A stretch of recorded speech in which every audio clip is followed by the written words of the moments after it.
La consolation. La consolation, n'oubliez pas déjà la définition qu'on avait donnée dans la première partie.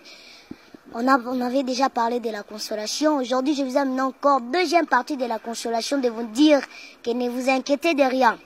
Donc, le souci parfois nous tue aussi. Il n'y a pas de vie, il n'y a pas 3 vies, il n'y a pas 4 vies, il n'y a qu'une seule vie. On lève le souci. Lorsque tu as besoin de quelque chose, Matthieu 7,7 nous dit ceci, demandez, il vous sera donné. Lorsque vous allez frapper, on va vous ouvrir. Et Philippiens 4,6 nous dit, ne vous inquiétez de rien. Enlevez les soucis dans vos cœurs. La consolation est venue pour vous.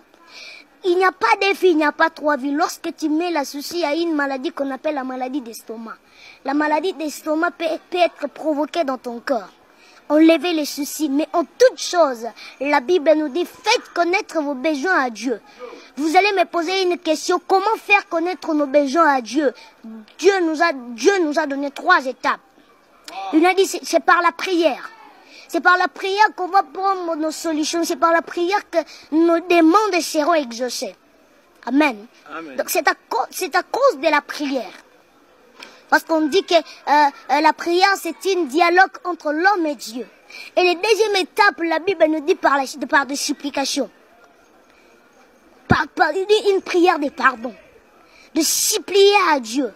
Et la troisième étape, c'est les actions de grâce. Même si tu ne prends pas béni Dieu, prie encore. Même si tu ne prends pas, prie. Et lors de ta fin de ta prière, tu vas donner des actions de grâce à Dieu. Tu vas commencer à bénir Dieu lorsque tu n'as pas même vu parce qu'il est le Dieu qui sait consoler le cœur de quelqu'un. C'est pour cela que j'aimerais dire à quelqu'un que la consolation est venue. Nous sommes venus pour consoler le cœur de quelqu'un qui a été brisé, délaissé, abandonné. Dieu ne t'oubliera pas parce que la Bible déclare je n'oublie pas les oubliés. Tu es oublié par les hommes, mais non oublié par Dieu. Tu peux être oublié par ta famille, mais non oublié par notre Seigneur. Okay, message pour finir, pour faire une conclusion, de vous dire qu'il ne vous inquiétez de rien. Faut pas faire trop de soucis. Lorsque tu as besoin de quelque chose, demande à ton Créateur et il va te l'accorder sans faute.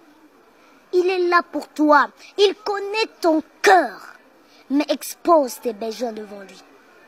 Il connaît ton cœur, mais il a besoin que tu puisses exposer tes besoins devant lui, que tu puisses parler de tes besoins devant lui.